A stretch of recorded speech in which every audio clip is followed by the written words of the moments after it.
The broadcast is now starting. All attendees are in listen-only mode. Hey everyone, welcome. We're just going to give you a couple minutes for everyone else to get in here. I see coming in fast and furious. While you're here, give us an idea of how far this webinar is reaching. Just type in the city you live in the chat box there, just at the bottom of the GoToWebinar panel, so we can see who's coming from the furthest, who's listening from the furthest away. That would be awesome. I see still coming in here. Okay. Just give you guys just a couple more. We've got Mike from Boston. Welcome, Mike. Miami, Florida. I've got Seattle, Gary. Welcome, Gary. Welcome, Dan. Anyone from Europe? Chicago, Jeffrey. Close enough. Welcome, Me. Jeffrey. Awesome. Hope you guys are having some good weather out there. All right. I think it's starting to slow down a little bit. Let's get started for the folks that are came on time, and as the others come in, they'll see what's going on. I'm Ron Appolonia. I'm VP of Client Training here at Sales for Life, and I have been looking forward to this chat with Tamara Schenk. She's the director, the actual research director at CSO Insights. And if you've missed her latest research paper on sales enablement, you've got to get your hands on it. Absolutely tremendous read. It really gave me a lot of aha moments. But Tamara, why don't you go ahead and introduce yourself a little bit? Yeah, thanks so much, Ron. Thanks for having me. So I'm happy to be an analyst and research role now in my 4th year, and I have walked in sales and consulting shoes for many years on an international level. And the last couple of years before I joined CSO Insights in 2014, I had the pleasure to evolve enablement from an idea to a program to a function up to a strategic function at T-Systems, the enterprise IT division of Deutsche Telekom. Okay, awesome. So my first question for you was, what made you want to research this? I mean, as research director at CSO Insights, I imagine you can research. You've got your pick. Why this topic? Why enablement is so compelling? Because I have a lot of passion for sales enablement, because I experienced it, how hard it is to build it, how hard it is to evolve a new idea, to develop this discipline in a large organization, because it's something new, it's addressing things in a different way. And as we see now, it's enablement is growing very fast, which is one of the reasons why it is a focused research topic for us at CSO Insights. I mean, we look at everything regarding sales performance, sales productivity, technology, digitalization, world-class practices, and sales enablement is one of our core research areas. So I'm happy to do this, and to study as over the last 3 years, I was happy to collaborate with my colleague Jim Dickey on this. Fantastic. And I understand that this is actually not, although I just heard about the report when it came out, you've actually been doing this on an ongoing basis. It's a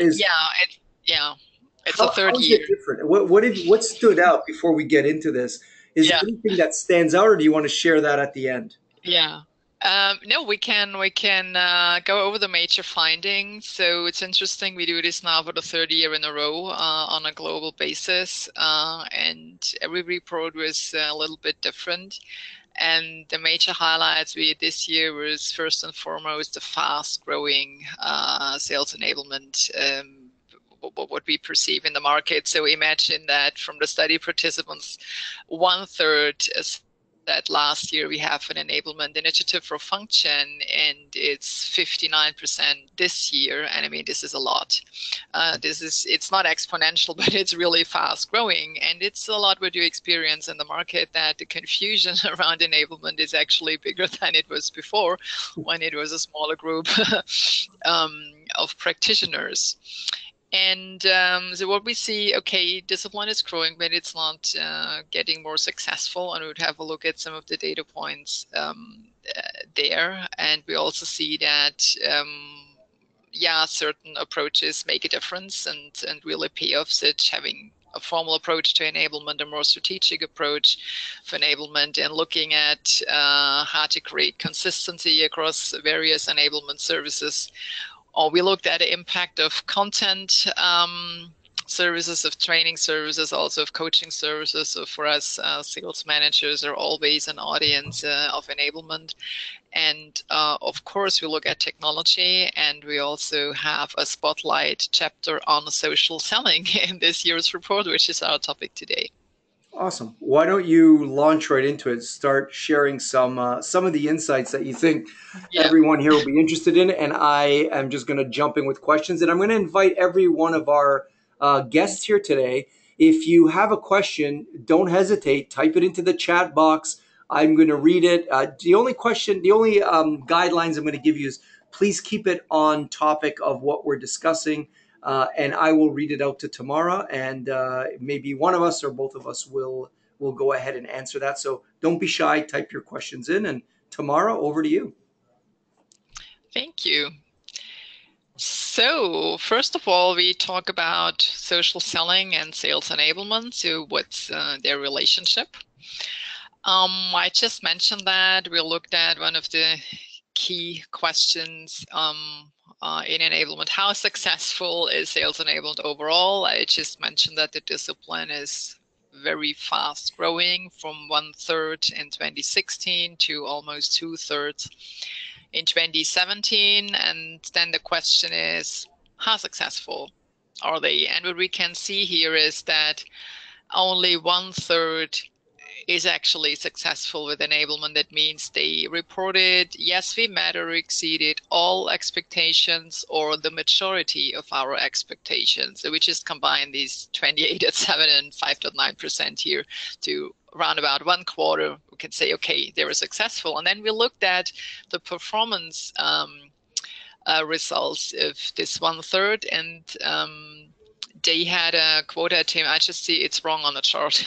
So the quota attainment for the 1/3 is successful is the 66.8%, of course. And for the 2/3 who met only some or a few of their expectations, they only achieved a quota attainment of 54.5%. And that is below the study's average. So we had in this year's enablement study 57.7% of overall quota attainment. That means that's the percentage of salespeople who achieved their quota. And I guess you asked these questions of the enablement people. Is that correct? You asked them, did you achieve your objectives? And they were giving you their honest response.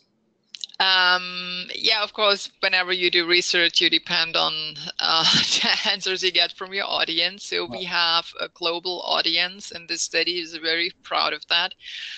So that it's, again, a global audience. We have now more than 500 or 600 organizations responding in the survey. When we cut the data for the report, it was around 430.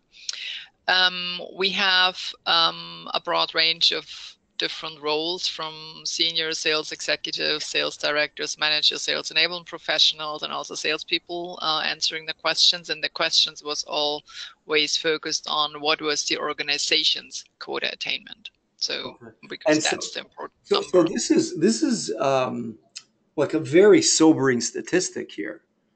It's definitely not the impression that I had. So the impression I had was that perhaps enablement was a little bit more fluid. It kind of floated around, see if you can help our team. And what this is really showing me is that it's not that. There is definitely expectations, and that many of these folks are not hitting the expectation. Is there a fear that organizations are going to misinterpret this and think that maybe the enablement role is ineffective? Yeah, that's a bit the danger about it, and it's why we are focusing our research on the topic, why we always focus on having a clear understanding of what enablement is, and we come to this in a minute, to put a comprehensive definition in place that serves as a frame of reference. And then what we've seen this year, as the discipline is so it's growing so fast. People need more than that. They also need a model that helps them to develop their enablement practice in their organization, because it always has to be put in the context of an organization. And this is why enablement functions look very different in different organizations. Okay. Okay. Yeah. So for everybody here who just joined the call, I just fixed the numbers in between. That was my fault. So of course, the successful 1/3 has the 66 to 8% of quota attainment. Okay. Okay. So yeah. So the clarity step number 1 is really having a definition in place. And for us, we actually call it, to be precise, Salesforce enablement as a strategic collaborative discipline that's designed to increase predictable sales results by providing consistent and scalable enablement services that allow customer-facing professionals and their managers to add value in every customer interaction. Okay. So it's not a very short sentence, I know that, but the definition should be measured by the value it creates, not by the number of words.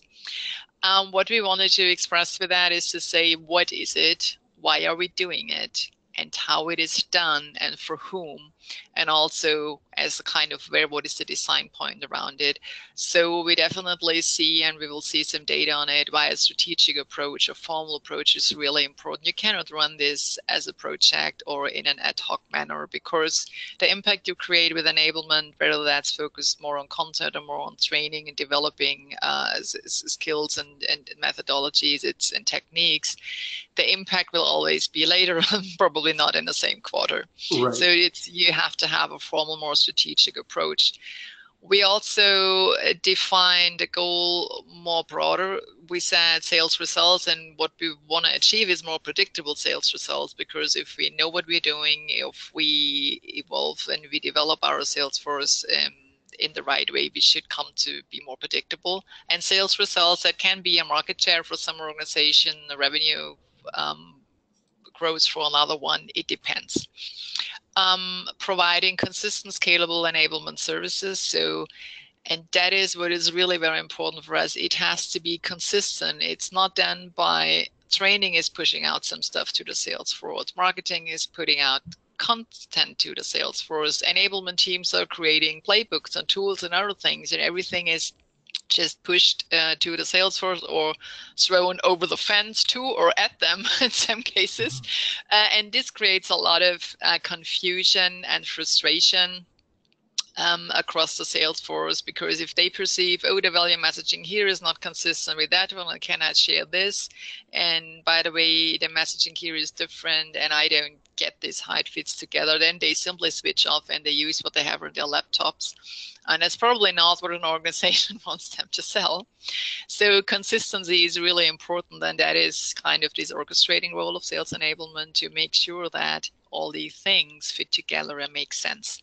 And also enablement has some homework to do, just has to set up processes that help them to provide enablement services in a scalable way, because C-level executives, they actually want to see enablement to be able to onboard newly acquired companies and their sales forces in a couple of months. So scalability is getting more and more important. And we also don't reduce it to salespeople only, because it's customer-facing professionals. So that means there are definitely also service professionals included, and sometimes business development and sales development representatives are sitting in marketing or they're sitting in sales, wherever they are. So we look at the entire customer's journey, and we also look at the frontline or first line managers, because if implementation and adoption, if that's not happening at the front line, it's not happening at all. So this is why this role is very important to be equipped accordingly. And we want to look at it from a customer's journey perspective. Okay. So that's what the definition does, Okay. providing a frame of reference. All right. So let's keep moving. I'm interested to see how the social kind of ties into all this, what you're finding. Yeah. So one more foundational piece is that definition works as a frame of reference. Then we have the enablement clarity model. I will only give you a short overview and don't walk you through all these different facets. This is in the report. You can download it. We will provide the link later on. This just combines and gives you a model in the form of a diamond. It helps organizations to cut and polish their rough diamond into a polished one, and enablement can come in different forms and shapes. So that's just important to understand. There are different facets. It can be cut and polished in different ways. But what's important for us today now, that is here, that where the social selling fit into this big picture. So social selling consists of actually of training, content, and coaching services. And that's the green facet here. And that's actually what the target audience of enablement teams actually see from enablement, the enablement services. I see. In form of content, training, coaching, or tools, and things like that. I see. Okay. Okay. So this is where social selling fits into the broader enablement picture. And now let's talk about social selling. So we are asking our participants now every year, what are you seeing? What are the social selling benefits? And what we see, of course, it's way more than using LinkedIn, Twitter, Facebook, Google+, Instagram, whatever. It's pretty much about the what. It's connecting, it's engaging, it's listening. And when you ask closer, and a bit more detailed, the benefits organizations see, there is a very strong focus on lead development. So 74.9%, it says a lot. It's about awareness building, and that can be brand awareness. That can also be awareness of the customer-facing professionals, that they build their own brand, they create awareness via their profile that mirrors back to the organization. And it's, of course, about researching, doing research on targeted buyer roles, accounts, and stakeholders. Mm-hmm. Mm-hmm. One of the things that I see from my perspective is when folks don't really have a full understanding of what social is. They think maybe it's just a little bit of, I change my profile and I share some content, and they say, well, that doesn't work. Well, you really didn't try it. It's kind of like sitting in a Ferrari and not turning on the engine and saying it doesn't work. It actually does work. You just have to really stop and think about what is it that we're bringing over. And I think this kind of brings in the idea of aligning, right? Really aligning with the goals of the people that ended up at the beginning of this, of the research that you showed here, the people that were saying, hey, here's how successful you are, and only 1/3 of you are successful in attaining the goals. It's what are those goals, and what part of social selling actually helps you get those goals versus some of the stuff that's maybe a little bit softer that you need to do, but doesn't necessarily move you toward aligning maybe with a senior sales director or someone who's got quota hanging over their head. Yeah, no, it's totally right, and I couldn't agree more. It's just not an isolated technique. I do on LinkedIn. I do 5 tweets every day. Right. If they're out of context and I don't follow up on this and it's not integrated in my daily workflow, it won't work. It's if you use methodology for opportunity management or for your account management, and you just say, oh, I don't like this, but I would like to do this part. It's not working. It's only working if you do that in an integrated way. And that brings us to, you just mentioned that in a part of your sentence, it comes down to alignment. And what we've now seen the second year in a row, that critical success factor for successful social selling really is the alignment between marketing and sales regarding their social strategy. So that means marketing is, of course, with their website, with everything out there, with a macro view addressing a broader audience. So they have use certain value messaging in their open market content on their on the website, and what they do in that space, and that has to be aligned to what sales wants to achieve with social selling. We've just seen lead development, doing research, building brand awareness, connecting that. These are just goals that have to be defined, and then we have to make sure that these things are consistent to each other, so that the messaging we use along the customer's journey is really consistent, and the activities we take complement each other. So it's really important that your organizations sit together and ideally develop that together. And what we see here in the data, and that has not changed since last year, that around 20%, now it's 21.4%, reported that yes, our social strategies are aligned between marketing and sales. And it means for the majority, this is not aligned at the moment. And this is then when social selling gets reduced to, oh yeah, we have LinkedIn Navigator. We did a LinkedIn or Twitter training and we did that, but it's not working. This is what's happening then. So I have a question from Kelsey here. Do you feel analytics must be tied into the benefits, or can we see benefits without analytics? So the question is, what does she mean with analytics regarding the results of social selling? Yeah, I think it's the result, the measuring the analytics, measuring the results. Yeah. Can we have it without measuring? Yeah, Kelsey said yes. So I would assume yes, you do. But I think you're going to have, at least from my experience, would love to hear from you tomorrow. But I think the problem is if we don't have those metrics that we're all aligned, where marketing, sales, and enablement is all looking at the same number, we might have alignment and not know that we have alignment. Yeah, absolutely. So you can have a conceptual alignment and you measure different things and it's not working. Totally agree on that.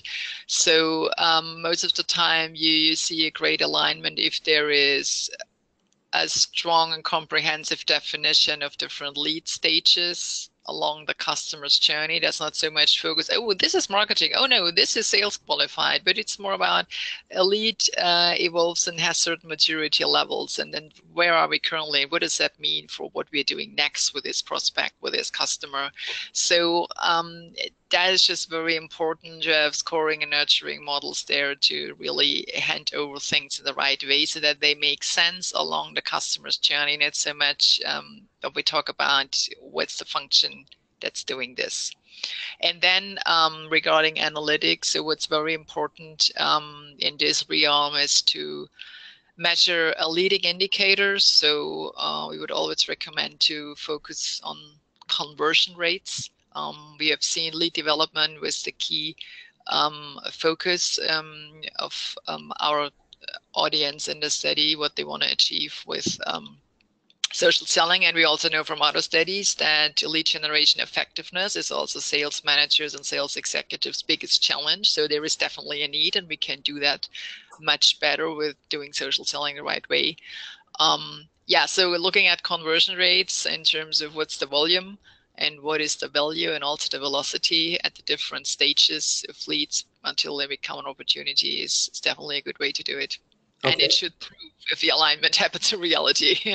So I've got an interesting question from Jock here. He says, can you provide what alignment means? I wasn't sure what the rest of your question was there, Jock, but it says, can you provide to our 3 specific material for what alignment means? I think it's a good point to make, though. I mean, alignment to you is sales, marketing, and enablement have the same goals. Is that correct? Yeah, that would be on a high level. That would be the correct meaning. I mean, you don't have an alignment if social selling is reduced to, oh, this is a bit about LinkedIn, and let marketing introduce a sales navigator, and then the salespeople ask him, oh, is this for marketing or is that for sales? Then you definitely don't have an alignment. So, but if this key function, sales and marketing and enablement, if they sit together and say, so what is it we want to achieve from a digital perspective, and social selling is a part of that. What is it we want to achieve along the customer's journey, and how do we make that happen? What are the steps? What are the tactics, the activities we need to put in place? What does it mean for our customer-facing professionals? What do they need? How do we need to equip them? If these conversations are happening and you have a clear understanding of what you want to achieve, then you can talk about your formal alignment. Right. And the one thing that makes the most sense to me, Jock, is when you think about sales and marketing, usually marketing typically has been a vast number of leads. So you'll hear, well, we're increasing our leads by 20%, but sales will say, oh, all those leads are crap. So it's really aligning. Yeah. It's really aligning to. It's not just number. It's also the quality of the lead. But at some point, it can't be someone who's just calling with a credit card in hand. So where's the fine line? What is it that we really want Yeah. marketing to provide? And let's measure based on Yeah. that. Yeah, that's Ron. That's a fair point, and I totally agree with that. These are the criteria for the overall alignment between marketing and sales. Of course, if you don't have that, it's hard to achieve an alignment of social strategies. Now, what do you think, Tamara, about aligning sales leadership in with enablement? So rather than not Yeah, rather, but in addition to, we have agreement on goals between sales and marketing. We have yeah, agreement on goals within sales and yeah, alignment. But what about an enabling or aligning actual yeah. sales enablement professionals with sales leadership, senior sales leadership? That's a key point, and for us, that's part of how do you set up a formal enablement discipline or function. And we've had that at the top of the diamond. There was sponsorship strategy charter, and this is exactly where it is. So you can't have a formal and strategic approach if you're not aligned to your sales leader. It's not working. So if the initiative or function has not a senior executive sponsor, it is not working. I know that from my own experience how critical that is to have this buy-in, and typically you have more of those senior executive sponsors on the same page, which is why a charter is so important.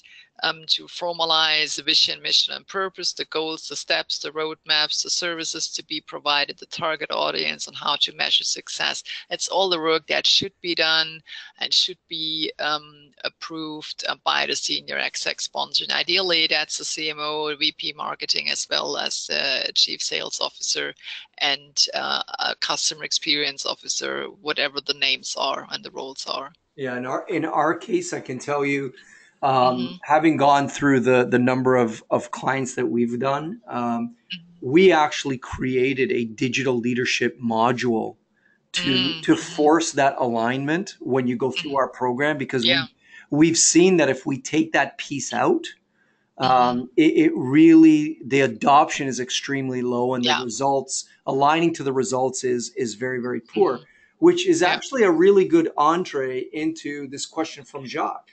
He Mm-hmm. says, in your experience, have you seen success in performing sales enablement when the responsibility is divided between different groups, such as marketing, product line owner, and sales enablement? So do you see success when Mm-hmm. enablement, the responsibility is divided among different groups? Yeah, so that is a great question, a very important one, because in many organizations, when enablement comes into play, and there's a lot of fear of existing functions, they take away parts of my responsibility.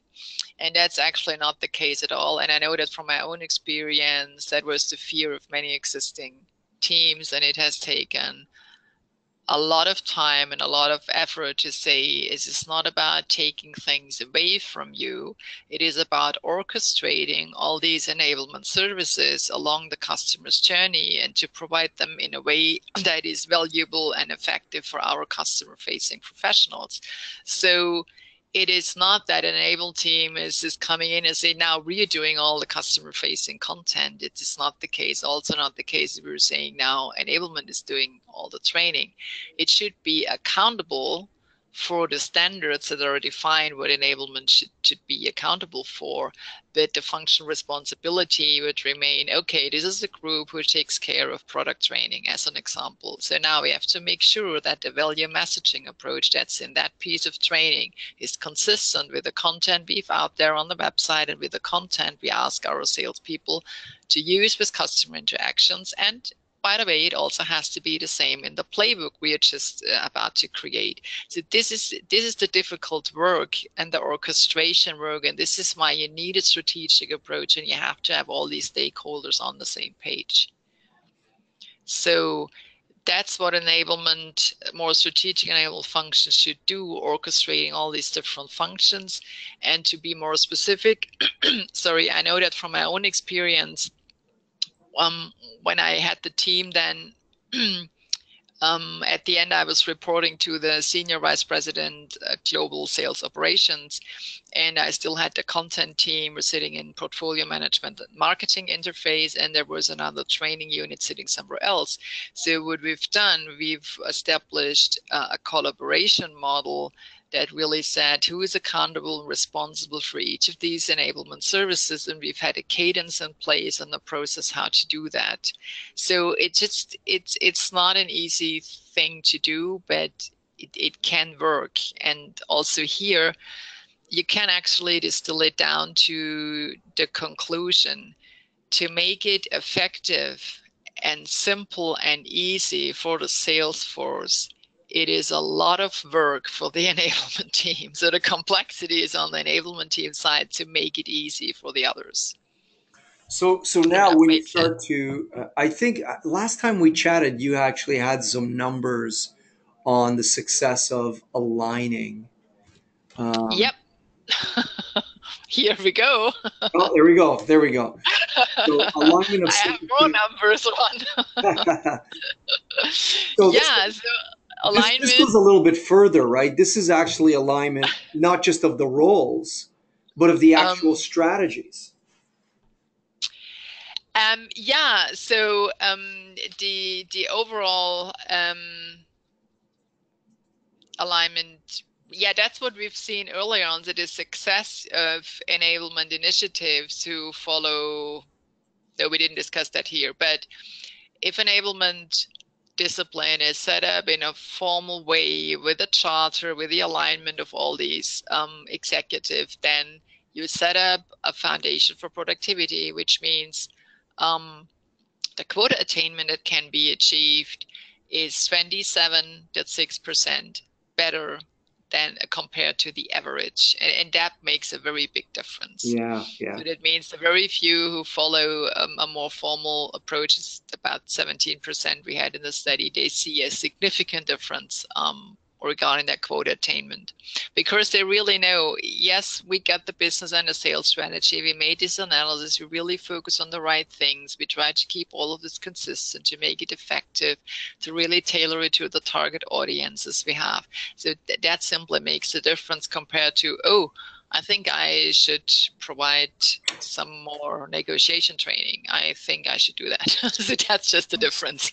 Right. And you know, it's what really gave me the aha moment was, about I guess a year ago, we were going through this little bit of a battle at Sales for Life, because we have our social selling, mastery program that we would deliver with slight customizations. And another group at our company said, well, no, it has to be very, very different. So the way you would do social selling for inside sales versus an account executive, there would be enough differences that they should have their own program. And that would be different from, channel sales versus account-based sales development model. And so we actually ended up moving in that direction and splitting up and being more aligned with the specific roles and the goals that the roles would have.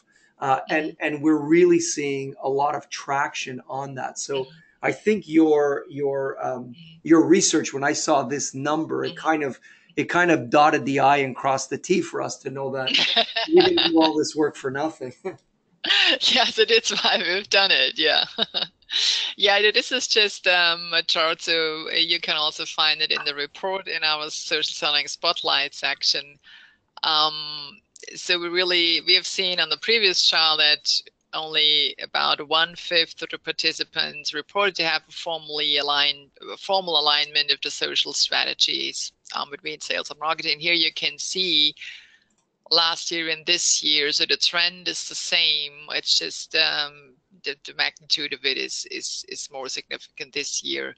That it really pays off to focus on the alignment of the social strategies. You can see here, if you look at win rate for forecast deals, the study's average was 51.8%, and if you have 59.7%, and that's a win rate improvement, that makes or breaks the company's numbers. So that really makes a big difference. And you also see, and I think that's also important, not only what can be improved, but also what are the costs of doing nothing. And you can see here, if there is no alignment, you have a very hard time to achieve average performance. Then you don't. You end up, 44% win rate. That's worse than going to Vegas, as my colleague Jim TQ would say that. And if you're informally aligned, you are on the right way to do it. You're just about average performance and a bit better. So it means that you already see the impact and that it pays off. And that's just the iteration you have to go through to come to a formal alignment. Wow. Okay. Yeah. I don't see any questions from the pan group here, Tamara. So we'll keep going until I see some. Yeah. Yeah, then I selected another data point. It could be of interest for our audience today. It's about the training quality. So we talked earlier about social selling is about content. Of course, I need shareable content for my salespeople if they want to curate content, share content in a meaningful way with their target audiences. It's one thing, and they also have to learn the techniques, the social skills, and how to do this effectively, also how to use tools, but also how do I integrate these steps and activities into my workflow, into my daily workflow, into my process I'm focusing anyway. And social is just another channel. It doesn't make things easier. There is still the phone, there is still web meetings, there is still in-person meetings and all these kind of things. And there is the social engagement with a focus to turn that into a one-on-one interaction. And so, and training should consist of all of this to really equip people with a bigger picture on all the different facets of social selling. And then what you can see here, effective social selling training impacts quota attainment. So that's what we see here. If people rate a training, it was of no value for me, it needs a major redesign, and that is the performance you get. And we see this trend for many different training services. And the biggest impact we've seen, if a social selling training program and enabling program really exceeds expectations, was this one with social selling. And I think that is, it's significant. I have a question from Mike here. He's saying, this seems like a daunting task. Would you build this internally or would you go external and scale it that way? In my own experience, in my previous role as leading enablement, what I did with all new topics in the company, where I've seen, okay, where are the skills, where is the competence within the organization, where are the gaps with that, and also in terms of how do I persuade my stakeholders internally, I would focus on bringing the expertise in, especially in the beginning, to achieve this point where people sit in your workshops and saying, oh, this is what you mean. And then you get them. And this is hard to do that internally if you're not coming as a social selling expert, as a value messaging expert, as a whatever expert in an organization to do that. Then of course you can do that. But if you're an enablement role, you take care of 100 different things, and that is one of the things you want to launch and implement. I would enrich the organization's expertise with an external one. And you know what we're finding, Tamara, is that really what's at least when we're going into enterprise accounts, what they're bringing us in for is really the alignment piece. That they feel that you almost need an outsider to bring people together and have this discussion and make sure that the program is then aligned to those objectives. And just kind of my sense is they kind of watch us do it once, and then there's a good understanding of what works and what doesn't. Yeah, and very often a third party is facilitating their process to get to an alignment, and they actually can say, oh, that's what we've done. And I think that's a great achievement. So if it's really their work and their alignment steps and what they've created, but if that's led by a third party, so that's just very often is speeding up the process. So that just makes a difference. One of the money charts, if you need one, if you have to create a business case, just use these data points.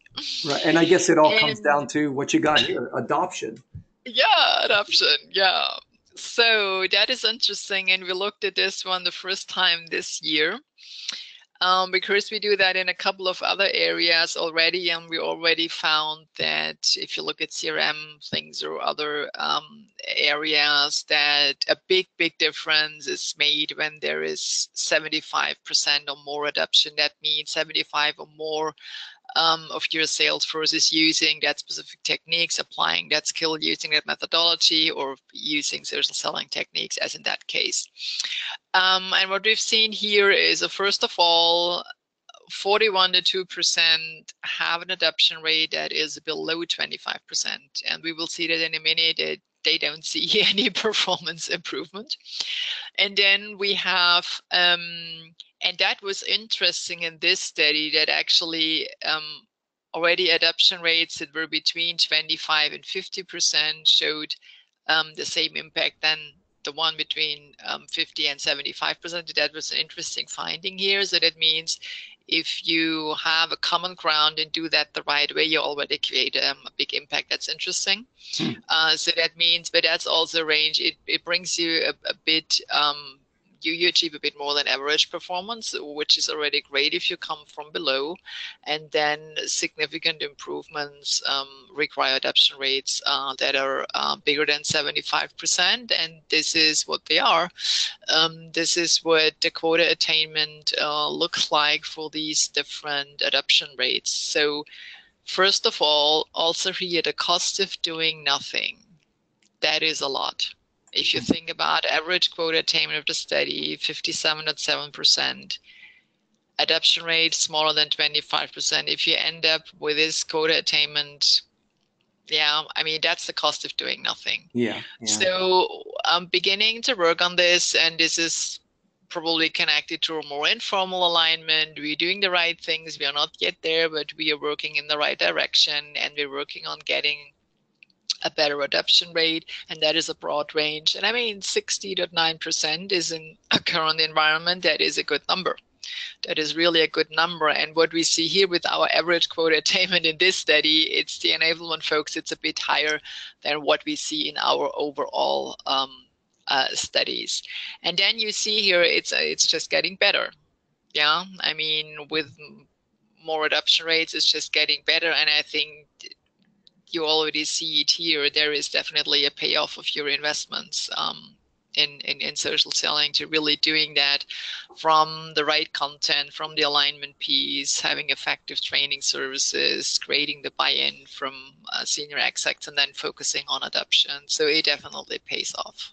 Yeah, and I guess the only addition I would make to that, to the folks listening here, is don't assume, and we've lived this on our end, don't assume that because you are rolling out a program that the adoption, and everybody's giving you a thumbs up and looking forward to it, that adoption is going to be there.